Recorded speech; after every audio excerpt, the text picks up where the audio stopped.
You've got Harry Potter, Ron Weasley, Hermione's the Elder Wand. Those are all the main hero wands from the Potter films. That's the searchlight from the Batman film. Oh, Barbie stuff. Don't look, close your eyes.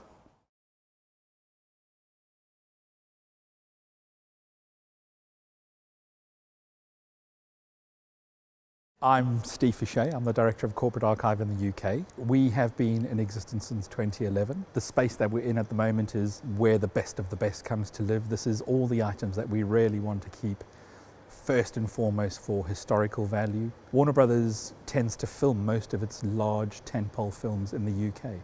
So a lot of the newer DC films are done locally. But by far the most important bit of film history that we have here is Harry Potter. Did you see the other side of this, sort of like where the broomsticks are and some of the other size props? No. Okay, Beautiful boxes. you can celebrate those. Here we go. This is a great row to see because you have all of the hero wands. So per box, you've got Harry Potter, Ron Weasley, Hermione's the Elder Wand. Those are all the main hero wands from the Potter films.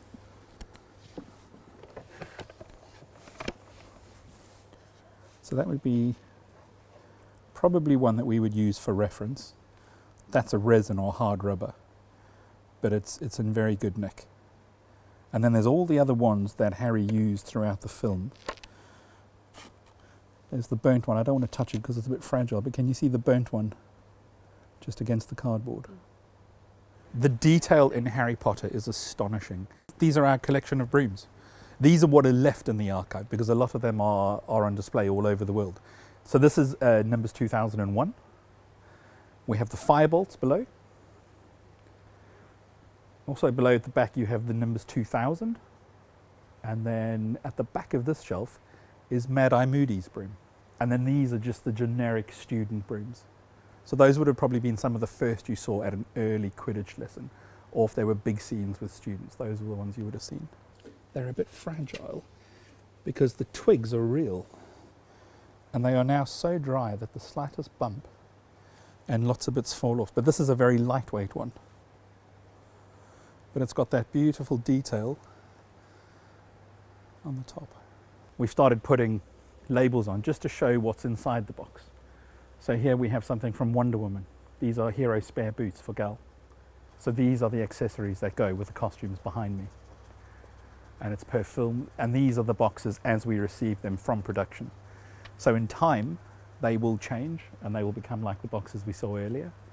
But at the moment, and as we work our way through it, because it's a long process, every single item will be taken into the photo room, will be photoed, described, we'll do condition reports on it, look at what the materials are, how if they're degrading, if they're in a good condition, and then write up as much as we can, match them with all the costumes, because items get used across different looks. One pair of shoes can be worn across multiple changes of costume. So that's when we go in there and we take the time and we can identify that one pair of shoes could be used with 3 or 4 different changes, reference it in our cataloguing system so that if we are looking for a specific change, we know exactly which elements put that together and we can photo it. I think this is from the hat display that we did there was a hat display done at the top of Diagon Alley. Yeah. But this is a great way of how we would transport assets because they have to be in crates that are stamped wood so that they are okay to travel internationally. And it's just a box. There'll be no label on it. You won't be able to identify what the item is inside. We try to keep it as anonymous as possible. But we do ship things all over the world on a weekly basis. There are assets all over. And especially when the show is filmed locally, we will supply the assets for premieres, press junkets, interviews to LA all the time. This is the oldest piece we have in the archive. This came from Teddington Studios and was donated to us. At one of the meetings, they're actually discussing a budget to camouflage the studio during the Blitz. It was donated to us by a man who found it in the trash when they were moving out of Teddington. It happened, unfortunately, I think it happens quite a lot. It happened a lot in the old days, especially. Studios didn't tend to hang on to things. They'd make a film and they'd get rid of it. So a lot of items were just thrown away. But yeah, it's an amazing piece of history and Warner Brothers related history, going all the way back to to the 1930s. To the big bit. So these are some of the larger bits. There's a lot of exosuits from Edge of Tomorrow. That's the J Squad. And it's just it's a random collection of bits. Those are 2 beds from the Gryffindor common room. On the other side of that is the dragon back from the scene where the dragon breaks out of Gringotts Bank that the children would have been on. That's the statue from one of the statues that was in the Ministry of Magic. This is one of the last surviving original set pieces. This is the Nermengard prison cell, and that was actually used on Fantastic Beasts as well, which is why it's whitewashed at the moment. Originally it was just stone colour. Oh, Barbie stuff. Don't look, close your eyes. That's the searchlight from the Batman film. Josh, this is JL bat signal, right?